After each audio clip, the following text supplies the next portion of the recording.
जिनके मन में तनक भी अभिमान है, जिनके मन में तनक भी भेद है, वह भगवान के इस महालीला को कभी समझ सकते नहीं है।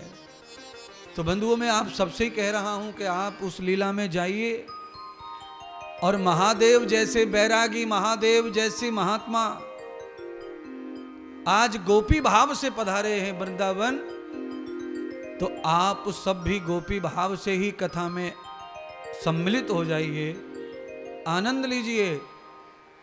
आज वृंदावन में भी इतना रौनक नहीं होगी जितनी तुम्हारे पांडाल में और तुम्हारे क्षेत्र में है। ये वृंदावन तो कथा में है सब। जहां भगवान की अमृत कथा हो गई, चारों तरफ शंकर पार्वती भी उसी रूप में, राधा श्याम सब एक रूप हो गए। और जब हम एक रूप हो जाते हैं, एक विचार हो जाते हैं, तो ये कथा क्या, अनेक कथाएं हमारे लिए कुछ नहीं है, सब फटाफट फटाफट होती चली जाएंगी महाराज। और एक रूप एक विचार हो जाइए। अपना मत अलग मत रखिए, अपना विचार अलग मत रखिए। परिवार में भी हर समय आनंद चाहते हो तो एक विचार, गांव में आनंद चाहते हो तो एक विचार, और अगर धर्म में आनंद चाहते हो तो एक विचार धर्म में भी होना चाहिए। हमारा धर्म ऐसा है, इसमें अनेक विचार हैं और अनेक मान्यताएं हैं, अनेक प्रकार के पूजा पाठ हैं। ये केवल हमारे ही धर्म में है, सनातन में, ये विराटता। इसके फायदे भी हैं और इसके नुकसान भी बहुत सारे हैं। जिन संस्कृतियों में मान्यता के रूप में ज्यादा पाखंड नहीं है, एक ही देवता, एक ही पूजा, एक ही तरह का व्यवहार, उनमें नुकसान कम है, फायदा ज्यादा है। पर हमारा हिंदू धर्म ऐसा है, इसमें हजारों लाखों प्रकार के पूजा पाठ हैं, इसलिए इसमें फायदा कम, नुकसान ज्यादा है। इसीलिए एक विचार कर लो, एक सहमति कर लो पूजा पाठ की भी। अगर तुम्हारा सबका एक धर्म है, हिंदू धर्म, तो एक देवता कर लो, एक पूजा कर लो, एक पद्धति कर लो, तो ज्यादा लाभ मिलेगा, बहुत सारा लाभ, अधिक लाभ, और लंबे समय तक तुम्हें कोई जीत नहीं पाएगा। तुम हमेशा विजयी बने रहोगे। पर बट जाओगे तो थक जाओगे। अच्छा बोलो, अंग्रेजों ने शासन किया था तो कौन सी नीति से किया था? अंग्रेजों ने शासन किया तो कौन सी नीति अपनाई थी? फूट डालो और राज्य करो, शासन करो। वही फूट पड़ी हुई है आज भी पूजा पाठ में, मान्यताओं में, हिंदू धर्म में। इसीलिए सब गड़बड़ हो गया है।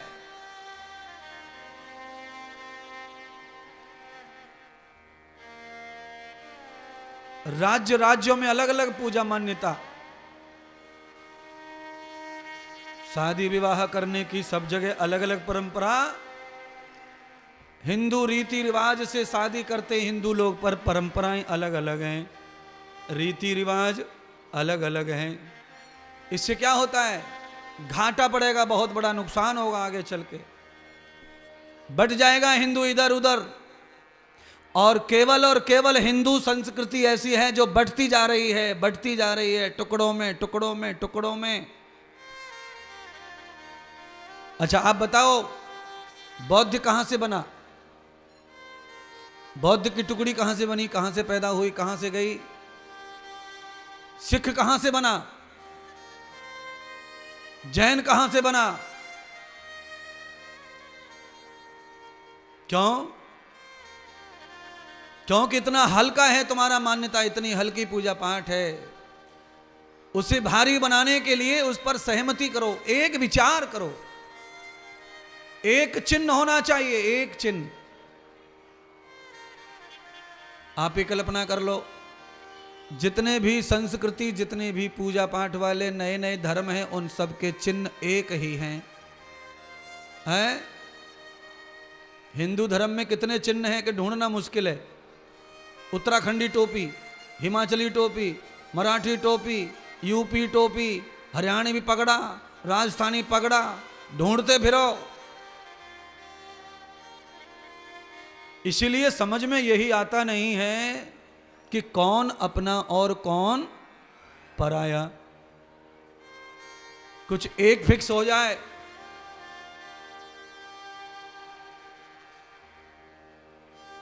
तो मुझे लगता है लंबे समय तक आनंद आएगा, नहीं तो आगे भी बंटवारे में ज्यादा देर नहीं है, बढ़ते ही जा रहे महाराज। जो भी महात्मा आता है पॉपुलर हो जाता है, वो अलग चिन्ह लेकर के खड़ा हो जाता है,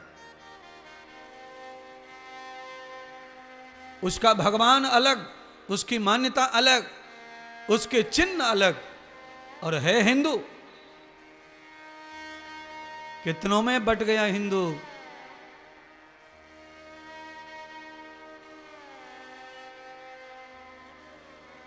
ये कथा भागवत की यही शिक्षा दे रही है कि शंकर भगवान शैव हैं और भगवान कृष्ण वैष्णव हैं, तो कैसा मिलन हो गया। न मैं वैष्णव हूं न शैव हूं, ये सब देवता एक रूप हो गए। भगवान गोपी रूप हो गए, राधा रूप हो गए, शिव भी, पार्वती भी, कृष्ण भी, और स्वयं श्री राधा भी। चंद्र देवता भी सब एक रूप होकर दर्शन कर रहे हैं महाराज।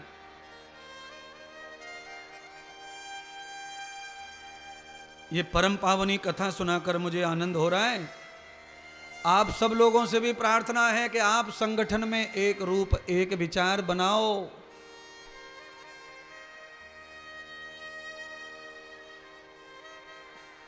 खान पान रहन सहन वस्त्र, ये सब एक भाव एक कोड में होने चाहिए, तो आपकी पहचान छाई रहेगी दुनिया में। दूर से पहचान हो जानी चाहिए कि कौन आ रहा है।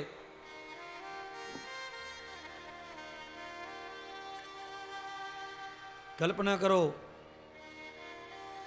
महात्मा पहचान हो जाती है कि ये महात्मा आ रहे हैं, और पास में आने के बाद में लोग क्या पूछते, महात्मा कौन से अखाड़े के हो तुम, कौन से भगवान मानते हो बाबा, कौन से संप्रदाय के हो। अब बताओ, महात्माओं में भी ये बीमारी है।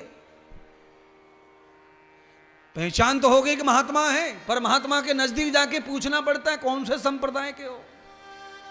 हमें न्योता देना है, बुलाना है तुमको अपने यहां, तो अगर तुम इस संप्रदाय के होंगे तो लो कार्ड आना, और इसके हो तो ना। ये हाल है, बताओ।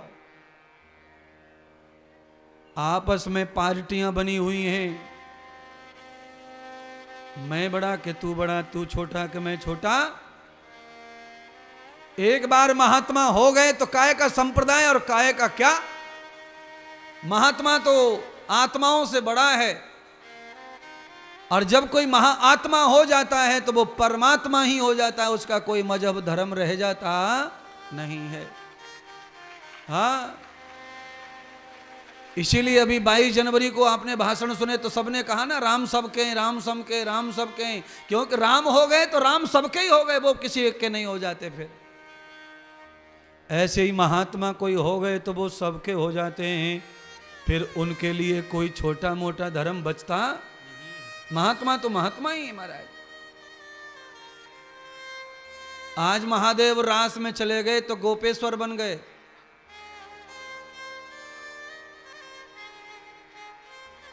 संग में भगवान के गले में लटके हुए नरक सांप को भी, नाग को भी दर्शन हुआ राधा जी का, श्याम सुंदर का, रास लीला का। सब धन्य हो गए।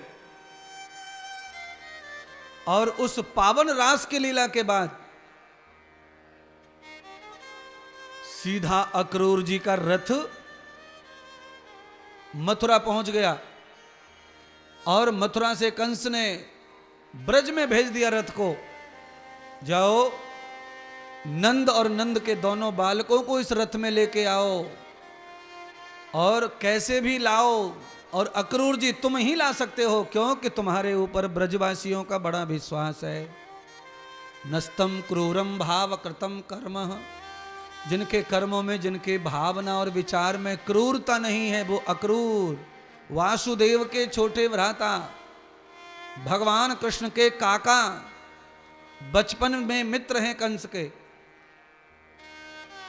और आज तक भगवान को देखा नहीं है काका अक्रूर ने, तो आज अपने भतीजे को देखने के लिए तरस रही थी अखियां, तो कंस का बात मानकर चल पड़े और आए ब्रज में रथ में। नंद जी को न्योता दिया, कहा नंद जी चलो, ये सोने का रथ कंस ने तुम्हारे बच्चों के लिए भेजा है। नंद प्रसन्न हो गए, क्योंकि नंद के मन में कोई मैल था नहीं, कोई पाप था नहीं कंस के प्रति। तो नंद ने सोचा कि कंस कितना मानते मुझको, आजकल तो हमारा माखन दूध मिश्री भी नहीं जा रहा उनके बाजार में, तो भी वो रिश्ता रख रहे हमसे। सोने का रथ भेजा है मेरे बच्चों के लिए, यज्ञ में आमंत्रित करने के लिए। तो आप ध्यान रखें, दुनिया का कोई यज्ञ हो, कथा हो, उसमें दूर दूर तक न्योता तो भेजना चाहिए, पर जरूरत पड़ने पर अपने अपने वाहन भी भेजने चाहिए भक्तों को शामिल करने के लिए। यह भी लिखा है भागवत में। श्री सुखदेव राजा परीक्षित को कह रहे, राजन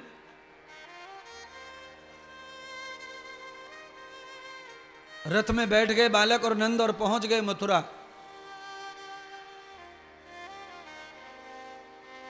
मथुरा में जब जाकर के बगीची मथुरा के बाहर थी, उसमें रोक दिया रथ, आज यहीं विश्राम होगा और कल प्रातः यज्ञ है, इसलिए नहा धोकर कल यज्ञ में शामिल होंगे। एक दिन पहले से नहीं जाना चाहते कंस के घर।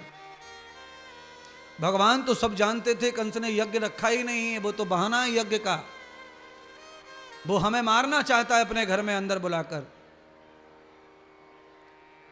रात भर भगवान ने लीला की।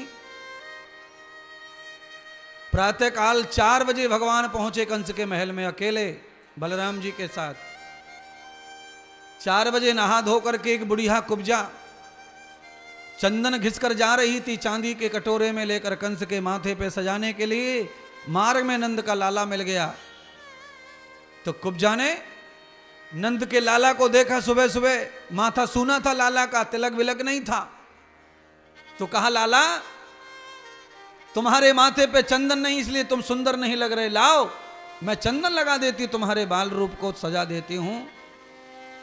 कुब्जा ने फिक्र नहीं की कि चंदन कंस के लिए है, अगर इस बालक को लगा दिया तो कंस मार डालेगा मुझे। उसने सोच लिया कि आज तो नंद के लाला के माथे पे चंदन लगाऊंगी, चाहे मरण क्यों ना आ जाए। चंदन भगवान के माथे पे जैसे कुब्जा ने लगाया, भगवान ने कुब्जा के अंगों पे हाथ फेर दिया, कुब्जा को सुंदर स्त्री बना दिया। उसके कोड़ जो टेढ़े मेढ़े हो गए थे सब सीधे कर दिए।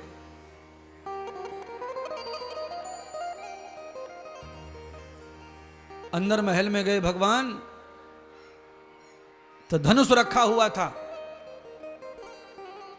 सुबह इसी धनुष की पूजा होगी ऐसा सोचकर भगवान ने धनुष को उठाया तो तोड़ डाला। और जब धनुष तोड़ दिया तो सारे दैत्य भगवान के पीछे पड़ गए। तो श्री बलराम जी ने अपने गदा से सबको धराशायी कर दिया। भाग कर पहुंच गए बगीचे में, नंद बाबा को स्नान ध्यान कराया, रथ सजाया और अक्रूर जी के साथ में चल दिए। कंस को पता चली गया था कि रात को दोनों बालक ऊधम करके चले गए सब तोड़ फोड़ के घर को। पता लगा लिया गुप्तचरों से कि वो कहाँ हैं, तो कहा वो आ रहे हैं फलानी गली से। उसी गली में दारू पिलाकर, मदिरा पिलाकर हाथी को छोड़ दिया कंस ने पागल करके। हाथी आकर भगवान के रथ से टकरा गया। भगवान ने निश्चय किया इसमें जानवर का क्या दोष है, ये तो सरल स्वभाव का जीव है, पर इसको मदिरा पिलाकर पागल कर दिया है कंस ने, इसलिए इसे मृत्यु दंड नहीं, इसे स्वर्ग भेज देना चाहिए। तो उसी समय भगवान ने सूंड पकड़कर हाथी को इंद्रलोक भेज दिया। सुबह होते ही रथ पहुंच गया कंस के महल पर पुनः, और दोनों बालकों को लेकर नंद बाबा हर्ष के साथ अंदर महल में प्रवेश हो गए।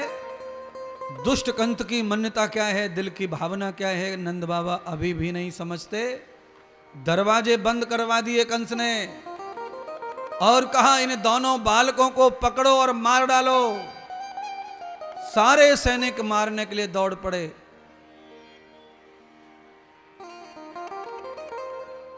बड़े बड़े पहलवान राक्षसों ने युद्ध किया।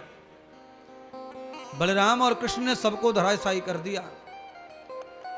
उस समय के सबसे बलवान पहलवान हैं चाणूर और मुष्टक। इन दोनों पहलवानों का युद्ध हुआ। भैया बलराम ने गदा के मदद से इनके प्राण पखेरु उतार दिए। कंस को लगा कि अब तो मुझे हाथ उठाना ही पड़ेगा। कंस दौड़कर आया, सिंहासन से कूद कर नीचे अखाड़े में और भगवान का गला पकड़ लिया। तो श्री सुखदेव कहते हैं, राजन, अपनी आत्मरक्षा करने में भगवान ने अपने मुक्कों का प्रहार प्राणों पे किया। कंस के पेट पर कंस गिर पड़ा। छाती पर बैठकर भगवान ने मुक्के ही मुक्के लगाए। कंस के भी प्राण पखेरु उड़ गए और कंस को मुक्ति प्राप्त हो गई। आज भगवान ने अपने मामा श्री को मुक्ति दे दी। हल्ला मच गया कि कंस मर गया। पत्नियां आई रोने धोने के लिए, चूड़ी चाड़ी तोड़ने। तो भगवान ने कहा, क्यों रो रही हो?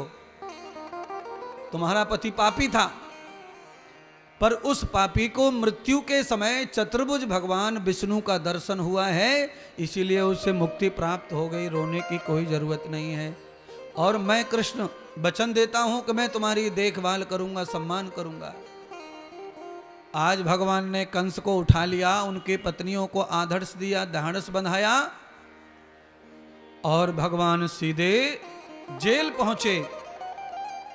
अपने श्री नाना जी को, महाराज उग्रसेन जी को मुक्त किया जेल से। और अपने माता पिता को वचन देकर गए थे, मां 11 बरस में लौटूंगा। तो आज भगवान 11 बरस के हो गए। अपने माता पिता को वचन के मुताबिक पूरे वचन को सिद्ध कर दिया। क्यों? दुनिया में है क्या वचन का ही तो खेल है। वचन अगर झूठा है, जो बोले गए शब्द वाणी से अगर वो झूठे पड़ रहे हैं, तो तुम्हारा जी के, तुम्हारा रह के भी दुनिया में कोई अर्थ नहीं है। कूड़े करकट ढेर दुनिया भर के पड़े हैं, तुम भी उसी में गिने जाओगे। कोई मतलब नहीं है। समय आने पर वचन बदलना बिल्कुल अच्छी बात नहीं है। समय पर वचन के लिए जी जान लगा दो। वचन अगर सत्य है तो तुम्हारे भी गीत बनेंगे, तुम्हारे भजन बनेंगे, तुम्हारे लिए रामायण लिखी जाएंगी। अगर तुम्हारा वचन झूठा है तो तुम्हारे लिए क्या लिखा जाए, क्या गाया जाएगा? मुझे नहीं लगता कुछ गाया जाएगा। अच्छा बोलो, आज तक आपने कुंभकर्ण के ऊपर कोई गीत सुना है? एक आध कोई हो, भूला बिछड़ा कोई गीत हो कुंभकर्ण के ऊपर?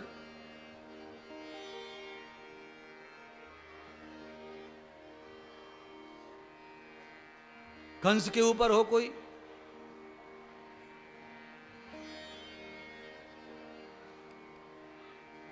मुझे तो सुना नहीं कभी भैया। तुम्हारे पास होगा तो होगा। बनाया तो जा सकता है गीत कंस के और रावण के ऊपर, पर उसमें गालियां ही गालियां देनी पड़ेंगी उनको गीत में। पूरे में पूरी लाइनों में गालियां भर भर के देनी पड़ेंगी। इसीलिए करना क्या चाहिए? एक पंक्ति याद आ गई है, वो गाए बगैर पेट में शांति नहीं आ रही है।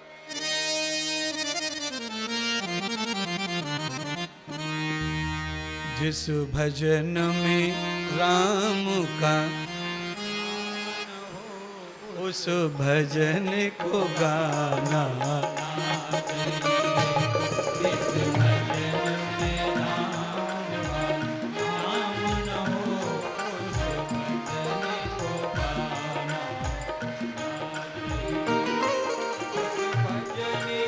गाना उस भजन, उस भजन को ना चाहिए, उस भजन को गाना ना चाहिए। जिस भजन में नाम न हो, उस भजन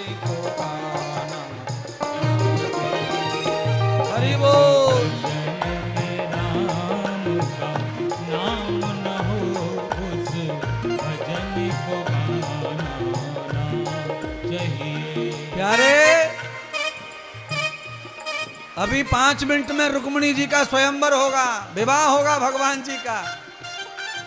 कल से कथा जो है ना फास्ट दौड़ रही है, और मेरी मुश्किलें बढ़ रही हैं, मुझे नहीं आता फास्ट करना।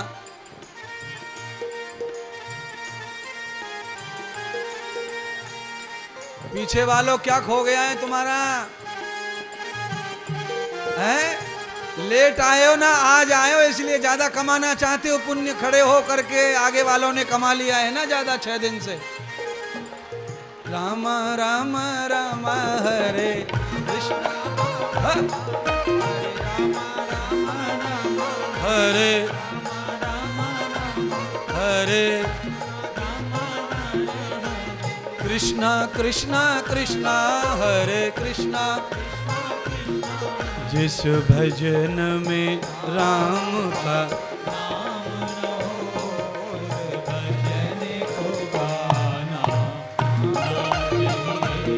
जिस भजन में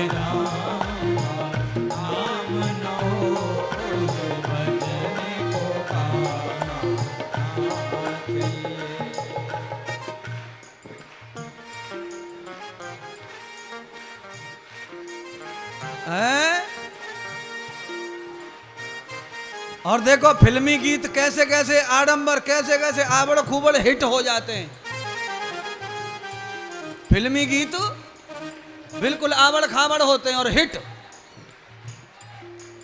एक गीत मेरे को याद आ गया, फिल्मी गीत बड़ा हिट हो गया था।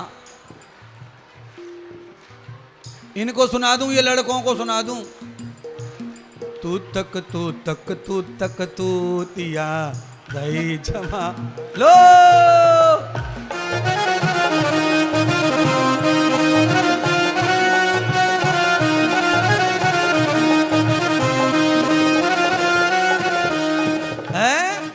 ऐसे नहीं ना, और भी बुरे बुरे गीत। पोस्टर लगवा दो दीवाल पे, ये खबर छपवा दो अखबार। बस आगे का नहीं गाऊंगा, गड़बड़ हो जाएगी, तो इनसे बचो। क्या गाना चाहिए? जिस भजन में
सियापति रामचंद्र भगवान की जय हो।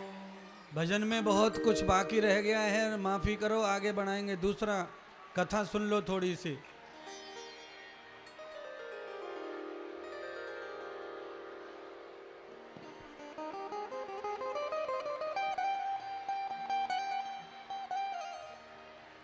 पहले तो मैं ये जानना चाहता हूं मंडली से कि ये माथे पे चुनरी ओढ़ के आ गए, ये राधा कृष्ण है कि रुक्मिणी कृष्ण है, ये बताओ।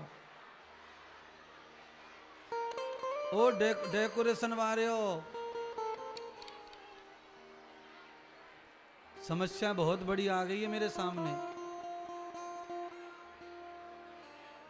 अगर ये राधा कृष्ण है तो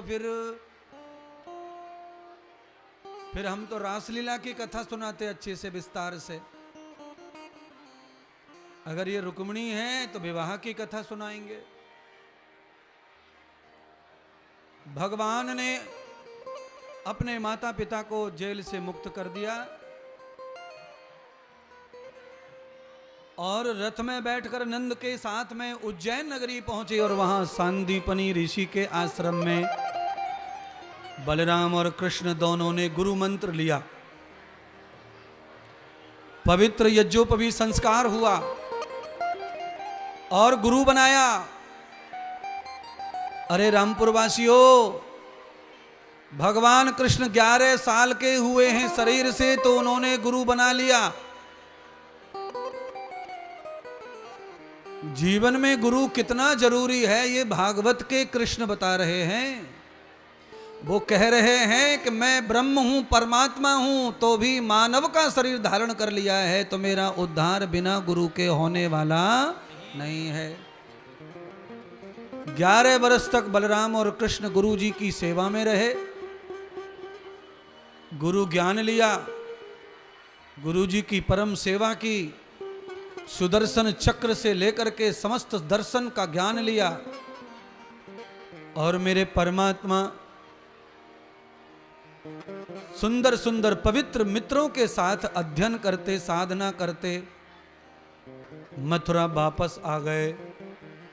11 वर्ष तक प्रभु ने सेवा की, गुरुदेव की लगातार अध्ययन किया। 11 वर्ष में एक बार भी गुरुदेव घर नहीं आए। कृष्ण भगवान एक बार गए तो गुरुदेव के हो गए और जब गुरुदेव ने पूरी कृपा कर दी तो स्वयं गुरुदेव ने विदा किया, जाओ घर जाओ। तब भगवान मथुरा आए। आते ही भगवान को मथुरा का राज्य प्राप्त हो गया, मथुराधीश बन गए। कंस का ससुर था जरासंध, उसने बहुत आक्रमण किए।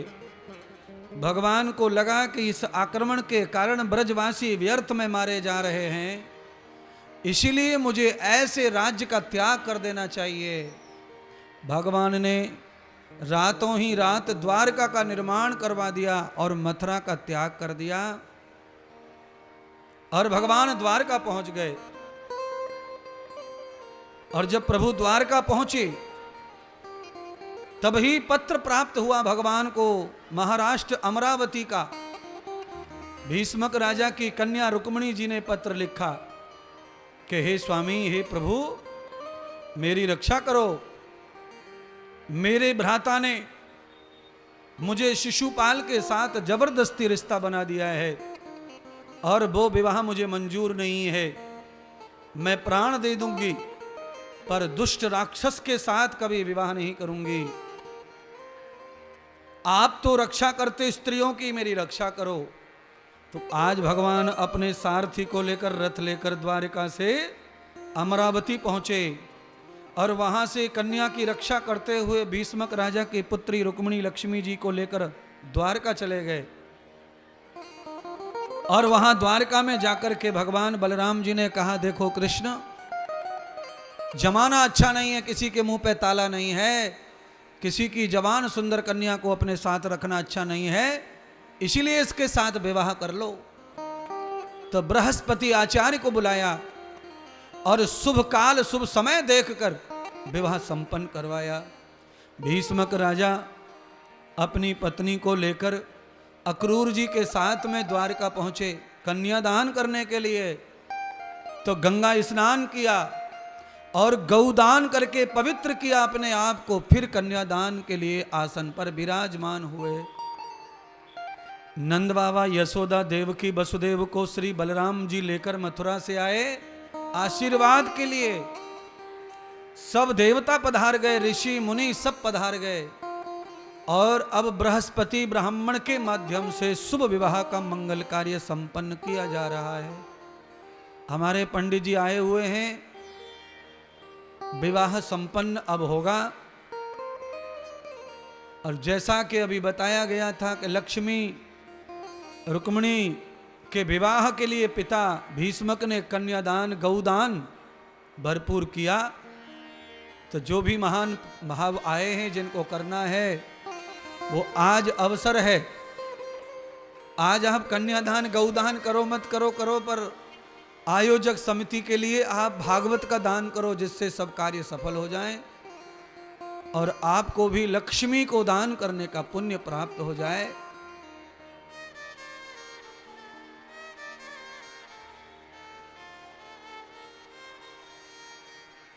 चालू रखो पंडित जी, माइक ले लो, या तो बोलना है तो मंगलाष्टक वगैरह कुछ।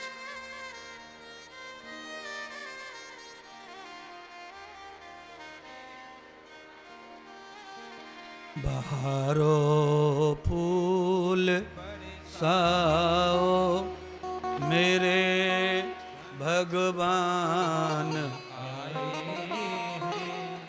मेरे भगवान आए हैं। हरि बोल।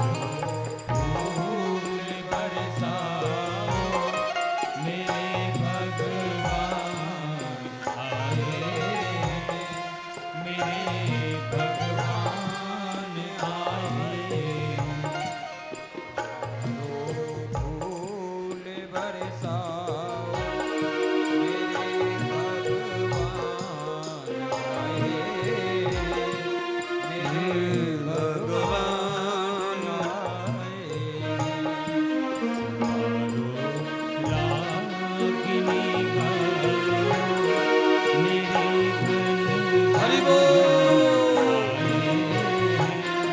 श्री लक्ष्मी नारायण भगवान की जय हो।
रुक्मिणी माता की, आज के आनंद की जय हो।